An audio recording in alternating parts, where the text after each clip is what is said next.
agora, então, indo para o primeiro sistema que a gente vai falar sobre hoje, que é o sistema arterial. Então, todo mundo se recorda que o sistema arterial se origina ali no ventrículo esquerdo, que gera uma pressão, e essa pressão gera o fluxo que envia o sangue para o sistema, para a circulação sistêmica. E ontem a gente falou que a função básica dos ventrículos é gerar pressão e fluxo nas artérias. E a gente falou também que na sístole, a pressão é uma energia gerada dos ventrículos. Então, quando os ventrículos contraem, eles produzem uma energia, que é essa pressão, e essa pressão é quem gera o fluxo inicial de sangue nas grandes artérias. Só que se a gente for imaginar que essa pressão, então, ela é gerada na sístole, é durante a contração dos ventrículos. Então, deixa eu só mudar aqui. Se a gente for ver, se a gente analisar durante a contração, os ventrículos contraem e, ao contrair, eles geram essa pressão e, consequentemente, o fluxo durante a diástole. Mas durante a sístole, eles estão relaxando e eles estão preenchendo novamente, eles estão enchendo novamente de sangue. Então, durante a retração, não é gerado fluxo pelos ventrículos. Então, os ventrículos contraem, gera a pressão e gera o fluxo. Contraem, gera a pressão e gera o fluxo. Só que o fluxo nos capilares, eles precisam ser contínuos. Ou seja, ali nos tecidos, eles não podem receber sangue, ora sim, ora não. Eles não podem receber sangue apenas em momentos intervalados. Eles precisam continuamente receber sangue. Então, como é que esse sistema transforma pressão e, consequentemente, fluxo, que são intermitentes, e são intermitentes porque o coração bate, e aí sim ele relaxa para bater de novo. Como é que eles transformam essa pressão e esse fluxo intermitentes em contínuos? E aí, para isso, a gente vai usar aqui um esquema bem simplificado do sistema arterial. Então, o sistema arterial, começando ali pelo ventrículo esquerdo, passando, então, para as artérias elásticas, e, para o fim, finalizando nas arteríolas, e depois aqui tem os capilares, né? Então, esse seria uma forma simplificada do sistema arterial. E aí, onde tudo começa é na contração do ventrículo esquerdo. Então, o ventrículo esquerdo contrai, a válvula semilunar se abre, e aí esse sangue que é ejetado pelo ventrículo esquerdo, ele expande essas artérias elásticas, então a aorta e artérias elásticas, e essas artérias elásticas, elas armazenam essa pressão nas paredes elásticas. E aqui cabe uma analogia que ontem alguém de vocês mandou no comentário, como uma espécie de estilingue, alguém mandou, né? E é muito parecido mesmo, porque a gente está falando de lâminas elásticas presentes nessas artérias, né? Então, a hora que esse sangue pressiona e empurra essas artérias elásticas, essa pressão é acumulada na parede dessas artérias e essa pressão também gera, aliás, essa pressão também é chamada de pressão sistólica porque é gerada durante a sístole, ou seja, durante a contração ventricular. Tá, e aí, qual que é o fenômeno que vem depois? Os ventrículos relaxam, então, no relaxamento, ou seja, durante a diástole, eles não estão gerando pressão, só que aí a válvula semilunar se fecha, impedindo o fluxo de volta.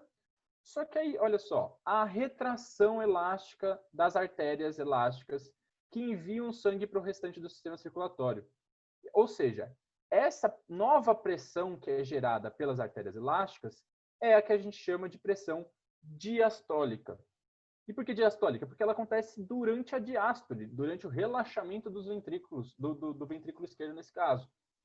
Ou seja, as artérias elásticas, uma vez que elas se estendem, elas acumulam essa pressão e elas geram uma nova pressão durante a diástole. E como essa pressão é oriunda da pressão gerada nos ventrículos, ou seja, da pressão sistólica, ela é menor. Por quê? Porque tem uma perda de energia nesse sistema naturalmente. E aí, as artérias elásticas, então, proporcionam a pressão diastólica. Esse fenômeno é conhecido como complacência. Então, o que é complacência? É o volume de sangue que um vaso pode conter sob determinada pressão e está relacionado com a sua distensibilidade.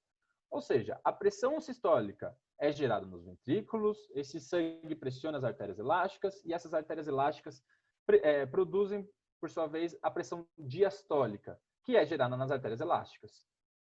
Olha só, o que aconteceria se essa complacência não existisse? Ou seja, se as artérias, as grandes artérias, né, não fossem elásticas, mas elas fossem rígidas. Se elas fossem rígidas, aquela pressão sistólica ainda continuaria, porque é gerada no ventrículo esquerdo, mas depois ia ser intermitente. Ou seja, enquanto o ventrículo está relaxando e voltando a preencher de sangue, não seria gerado pressão e, consequentemente, não seria gerado fluxo. Ou seja, durante a retração, não seria gerado fluxo.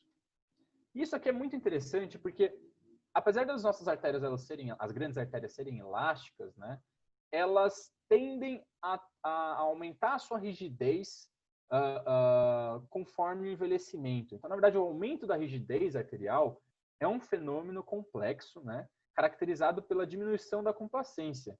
Quanto menos complacente, ou seja, quanto menos essa capacidade elástica, mais rígida ela fica.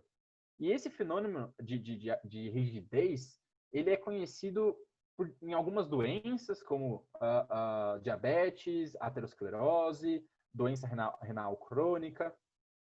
Então, nessas doenças, onde há maior rigidez, o que a gente espera? A gente espera uma menor pressão diastólica. E por que uma menor pressão diastólica? Porque a elasticidade está se perdendo. Ou seja, a complacência dessas artérias grandes, elas estão acabando sendo elas estão se prejudicando, né? Elas estão sendo prejudicadas. Então tá. Então a gente relacionou a pressão e agora a gente vai falar um pouco das artérias elásticas e agora a gente vai falar um pouquinho das arteríolas. As arteríolas, diferente das grandes artérias, no caso da aorta e as artérias elásticas, elas não possuem essa lâmina elástica. Ou seja, elas são muito mais rígidas. Então, elas oferecem o que a gente chama de uma resistência a esse fluxo. Então, vamos lá, novamente. É o mesmo desenho, só que agora um pouquinho mais detalhado. O ventrículo esquerdo gerando o débito cardíaco, como a gente viu ontem. Esse débito cardíaco, que é o fluxo, né, sendo empurrando as artérias elásticas para produzir a pressão diastólica. E aí, esse fluxo sendo encaminhado para as arteríolas. As arteríolas, que são muito mais rígidas, elas produzem uma resistência ao extravasamento desse sangue adiante. E aí, essa resistência, a soma dessas resistências de cada uma dessas arteríolas, é o que compõe o que a gente chama de resistência periférica total, né? Ou RPT aqui no nosso esquema. E aí, como a pressão, a gente falou que é uma energia, e aí no caso é uma energia hidráulica, e como essa energia é gerada ela é gerada nos ventrículos e nas artérias. Só que como essas resistências estão em paralelo e como elas oferecem um atrito, né, o atrito que elas proporcionam, acabam reduzindo essa energia. Então, essa pressão, essa energia que é gerada tanto no ventrículo esquerdo como nas artérias elásticas, elas acabam sendo reduzidas por conta dessa particularidade, dessa resistência em paralelo e por conta que elas vão entrando em choque e vai perdendo essa energia conforme o sangue vai passando. Isso é muito importante e com isso a gente consegue entender o porquê daquele gráfico famoso da pressão arterial que a gente encontra em vários livros, que mostra a pressão sistólica sendo gerada depois da pressão diastólica, como a gente viu, então sistólica, diastólica, diastólica, na aorta e nas artérias elásticas. Só que quando elas encontram as artérias musculares, quando o sangue encontra as artérias musculares e as arteríolas, essa energia, como a gente acabou de falar, ela cai. E aí, nos capilares, ela se mantém e depois ela retorna pelas veias cava ao coração, quase que nula. E essa queda bem acentuada da pressão proporcionada pelas arteríolas, principalmente pelas arteríolas, faz com que a pressão chegue nos capilares por volta de 35 miligramas de mercúrio, que é bem diferente daquela pressão sistólica e diastólica de 120 por 80, que é a pressão média comum. Ou seja, essa pressão que chega nos capilares, ela é muito mais reduzida e ela é essencial, porque vocês imaginem o que poderia ocorrer se uma pressão grande atingisse aquela paredinha fina dos capilares. A gente acabou de ver o endotélio capilar, aquela parede dos capilares, ela é muito fininha. Então, se chegasse uma pressão muito grande, ela ia extravasar, ela ia arrebentar tudo. Então, essa redução proporcionada pelas arteríolas, ela é muito importante para manter uma pressão suficiente para acontecer a perfusão sanguínea nos capilares. E aí, tem alguns outros elementos aqui nessa figura. Aqui no meio, está traçado em cinza a pressão arterial média. E o que seria a pressão arterial média? Ela é a pressão diastólica mais a pressão sistólica menos a diastólica dividido por 3. E ela reflete a pressão da aorta e dos grandes vasos se o débito cardíaco fosse contínuo. Ou seja, ele é pulsátil. Ele é pulsátil, certo? Pressão sistólica, depois pressão diastólica. Ou seja, a pressão sendo gerada no ventrículo e depois nas grandes artérias. Ventrículo e grandes artérias. Se isso fosse de uma forma única, se isso não fosse pulsátil dessa forma, a representação da pressão arterial média seria essa. Aliás, a pressão arterial média seria essa. E, por último, aqui a pressão de pulso. O que é a pressão de pulso? É exatamente essa diferença, né? O componente pulsátil. Primeiro a pressão sistólica, depois a diastólica. A pressão sistólica, ou seja, 120 por 80, como geralmente a gente fala por aí. E o aumento da pressão de pulso, ela está associada, em pessoas de meia idade e idosos, está relacionada a maior rigidez nas grandes artérias. E aí a gente consegue imaginar o porquê disso, né? A gente acabou de falar que quem gera pressão diastólica são as artérias elásticas. E a gente falou que conforme o tempo, né, pessoas idosas têm uma tendência a maior rigidez. Se tem maior rigidez, tem uma tendência a ter uma pressão diastólica reduzindo conforme os anos. Ou seja, essa diferença entre pressão sistólica e diastólica tende a aumentar, e isso é um fenômeno conhecido em pessoas mais velhas, né, mais idosas. Então, no final das contas, a circulação arterial, que é composta por vasos que oferecem resistência ao extravasamento do sangue, ou seja, as arteríolas oferecem essa resistência, e funcionam como reservatório de pressão, que é aquilo que a gente falou, originado pelas artérias elásticas, as grandes artérias, que dão a pressão, que geram a pressão diastólica. Então, elas funcionam como têm esses dois papéis essenciais. Beleza. Então, a gente falou que a resistência periférica é originada nas arteríolas, que elas oferecem uma resistência contra o extravasamento desse fluxo sendo gerado no ventrículo esquerdo e nas grandes artérias. Mas qual que é a origem, né? Por que a gente falou mais ou menos por cima?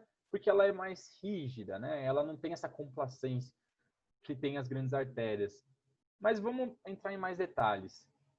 Se a gente fosse olhar de frente, se a gente fosse pegar esses vasos e olhasse de frente, a gente teria mais ou menos isso aqui. Ou seja, as artérias elásticas aqui enormes, com as suas lâminas elásticas e sua parede muscular. As artérias musculares com bem menos elasticidade, bem menos lâminas elásticas e uma parede maior. E as arteríolas, olha aqui, uma parede muscular muito mais proeminente do que as artérias elásticas. E é lógico que as arteríolas elas são muito menores do que as artérias elásticas. Elas são bem pequenas mesmo quando comparadas às grandes artérias. Porém, essa diferença, tá vendo? Entre o músculo, entre essa parede muscular e o vaso, e o raio desse vaso, que permite a passagem de sangue, ele é muito diferente. Aqui, tem o espaçamento é muito maior, o raio desse espaçamento, desse lumen, é muito maior quando comparado à parede do que nas arteríolas. Então, o raio dos vasos, ou seja, essa abertura desses vasos, no caso das artérias, é o que influencia o fluxo e nas arteríolas é o que gera a resistência periférica total.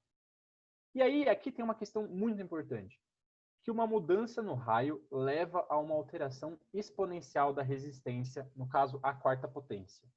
E o que é isso? A gente não vai deduzir a fórmula toda, a equação biofísica da coisa, mas a gente vai simplificar nessa forma aqui. Que a resistência oferecida pelas arteríolas é proporcional a 1 sobre o raio à quarta. Ou seja, se eu altero um pouquinho o raio, a quarta potência ele altera a resistência, só que isso é inversamente proporcional. Então, isso significa que uma redução, por exemplo, pela metade, seja, se reduzir pela metade esse raio aqui, esse espaçamento, isso leva a um aumento 16 vezes, ou seja, 2 elevado a 4, maior da resistência. Ou seja, a resistência fica 16 vezes maior. Então, isso é uma alteração exponencial. Então, uma leve alteraçãozinha do raio leva a um aumento da resistência periférica total muito grande. E a gente vai ver como isso influencia na pressão arterial agora. Então, recapitulando o que a gente viu agora. O fluxo sanguíneo na aorta é igual ao débito cardíaco no ventrículo esquerdo. Então, ventrículo esquerdo contraindo, gerando débito cardíaco, ou seja, o fluxo que é jogado para as artérias elásticas. O sangue fluindo para as artérias é influenciado pela resistência periférica, ou seja, as arteríolas oferecem resistência contra esse extravasamento proporcionado pelo sistema, pelo ventrículo esquerdo e pelas artérias elásticas. Desta forma, a pressão arterial média é proporcional ao débito cardíaco vezes a resistência periférica total.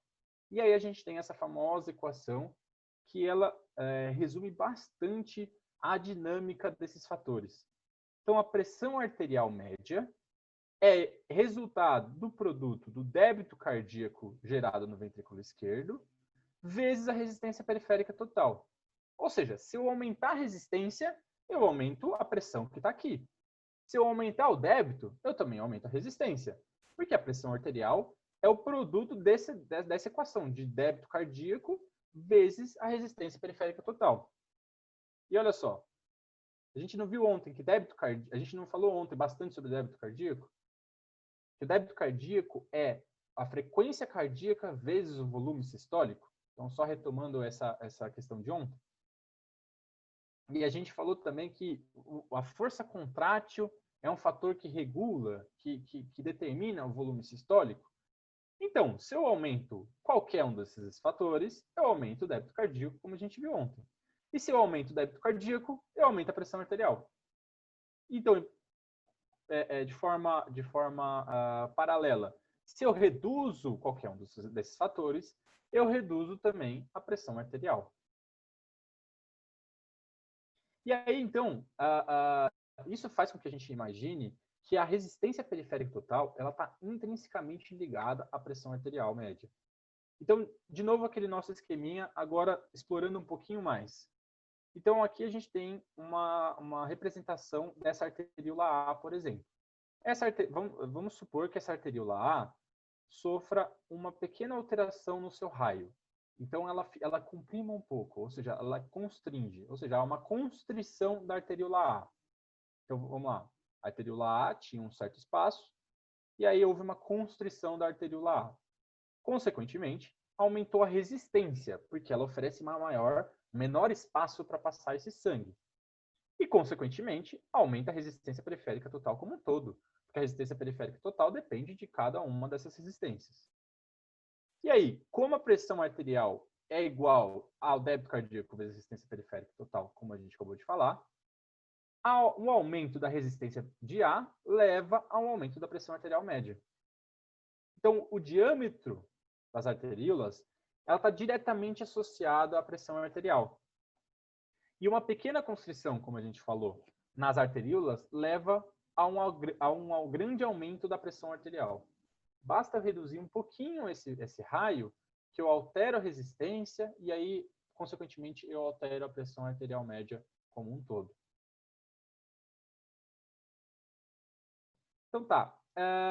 E aí, dentro dessa questão, a gente precisa falar um pouco sobre hipertensão, que é exatamente a pressão arterial elevada de forma crônica, praticamente.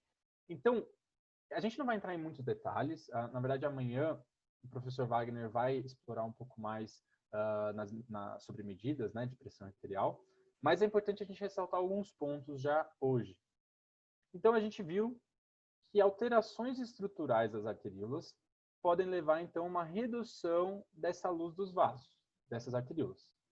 Consequentemente, aumenta a resistência periférica total, consequentemente, aumenta a pressão arterial. E isso pode caracterizar uma hipertensão. E o que seria a hipertensão, né? a pressão sistólica constantemente acima de 140 miligramas de mercúrio em repouso, ou a pressão diastólica cronicamente acima de 90 miligramas, são considerados como sinais de hipertensão.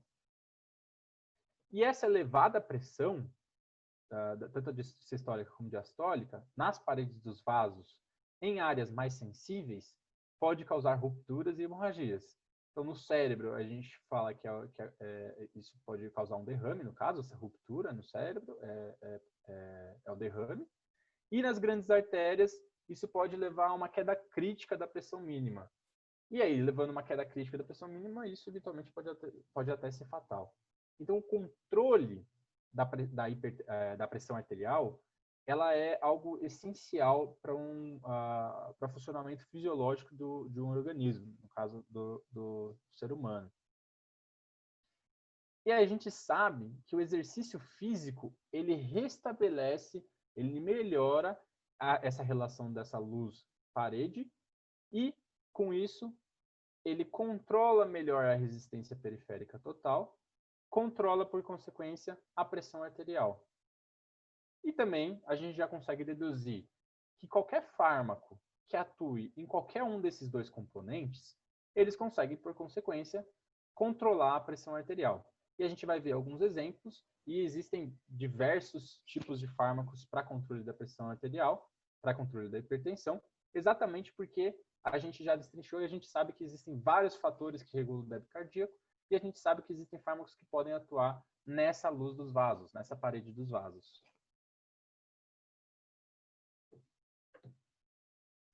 E a hipertensão é um fator de risco para o desenvolvimento de aterosclerose, ou seja, a hipertensão tem diversas outras consequências, como, por exemplo, a formação dessas placas ateroscleróticas, né? O que seria isso? A pressão alta nessas artérias acaba danificando a parede endotelial, essa parede fininha endotelial das arteríolas, e promove a formação dessas placas. E aí, além disso, a pressão alta aumenta a tensão no coração ao aumentar a pós-carga. Então, a gente lembra que a gente comentou ontem o que aconteceria se reduzisse a resistência, se aumentasse a resistência, se diminuísse a luz, e a gente falou que aumenta a pós-carga. E aí a gente tinha no quiz, inclusive, qual que é o principal, qual que é a porção do coração que é afetado, principal porção. E a gente falou que era o ventrículo esquerdo, porque o ventrículo esquerdo é quem ejeta o sangue diretamente para a aorta. Então, se você tem um aumento dessa pós-carga de forma crônica, isso aumenta a tensão no coração, aumenta a força que o coração precisa fazer para vencer essa resistência, para conseguir perfundir o sangue para os tecidos sem faltar sangue, no caso. Então, esse aumento da tensão no coração pode eventualmente levar a lesões e outras consequências. Então, se não controlada, a hipertensão pode levar a insuficiência cardíaca, pode levar a infartos, derrames, falência dos rins. Inclusive, ela está associada com maiores riscos de doenças cardiovasculares. E isso aqui é uma associação tão séria, tão forte, que um aumento, aliás, esse risco de doenças cardiovasculares, ele dobra a cada 20 por 10 miligramas de mercúrio. Ou seja, a pressão, quando ela sobe, quando ela aumenta nessa proporção, o risco de desenvolvimento de uma doença cardiovascular, ela dobra. Então, se a gente pegar aqui uma pressão arterial média, uma pressão arterial controlada, como, por exemplo, 115 por 75, aqui quando chega próxima a 175 por 105, ela está quase 10 vezes, na verdade, 8 vezes maior esse risco de desenvolvimento de uma doença cardiovascular. Então, o controle da hipertensão é algo extremamente importante e não pode ser negligenciado por nenhum profissional da área da saúde. Então tá, então a gente falou, aliás, retomando esse nosso esqueminha, a gente entendeu que o débito cardíaco, que é o produto da frequência cardíaca vezes o volume sistólico, regula também a pressão arterial, né? Ele influencia a pressão arterial. E aí, se a gente continuar, vocês lembram que existem outros fatores que, por sua vez, regulam a força contrátil. E a gente citou dois. a disponibilidade de canais de cálcio, porque vocês lembram, se vocês se lembrarem que aumento de canais de cálcio aumenta a quantidade de cálcio intracelular e aumenta a força desses cardiomiócitos, dessas células musculares. E a gente falou também que o retorno venoso, que é a pré-carga, que gera a pré-carga, também aumenta a força contrátil por aquele mecanismo de Frank-Starling, aquela associação com uma sanfona. Então, olha só, não é só o sistema arterial que influencia a pressão arterial, mas o sistema venoso também afeta a pressão arterial, porque ele está associado ao retorno do sangue ao coração e, consequentemente, ele está associado ao volume sistólico e ao débito cardíaco e, portanto, à pressão arterial. Então, a gente vai falar agora, terminando essa etapa, entendendo o papel e a função do sistema arterial, a gente vai agora abordar o sistema venoso e a sua relação com a pressão arterial. Antes da gente fazer isso, eu vou parar para o bloco de dúvidas, se alguém tiver alguma dúvida. Deixa eu ver. Eu já estou lendo aqui. Nicolas, a hipertensão ocorre apenas por... Não, então, talvez eu tenha explicado um pouquinho de forma equivocada. A hipertensão, deixa eu até voltar aqui, porque isso é importante. A hipertensão, ela é um fator de risco para o desenvolvimento dessas placas. Então, tudo bem, uma coisa está associada à outra. Eu concordo que se aumenta a placa, reduz a luz, né? Então, se reduz a luz, você dificulta, então aumenta mais a pressão arterial. Mas o mais importante aqui é o contrário, que a pressão alta, ela faz com que essa pressão acabe machucando, danificando a parede. Você imagina, uma pressão exacerbada, que é característica da hipertensão, ela acaba batendo e machucando a parede endotelial, e essa parede endotelial machucando, ela começa a inflamar. E essa inflamação acaba gerando uma bola de neve, onde surgem essas placas ateroscleróticas. E aí essas placas ateroscleróticas acabam atrapalhando na elasticidade quando a gente está falando de grandes artérias, e ela diminui a luz dos vasos quando a gente fala de arteríolas. Então, ela dificulta ainda mais a passagem de sangue. Né? Eu não sei se eu respondi a sua pergunta. Se você puder dar um okzinho ali no chat, se eu respondi, senão eu retomo e eu explico novamente.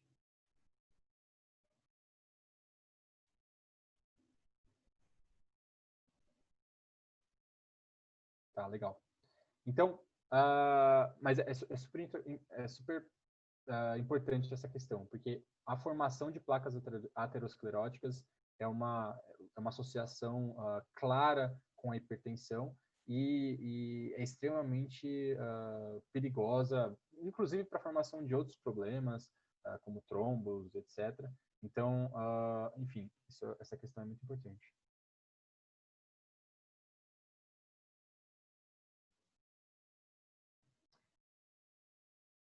Legal.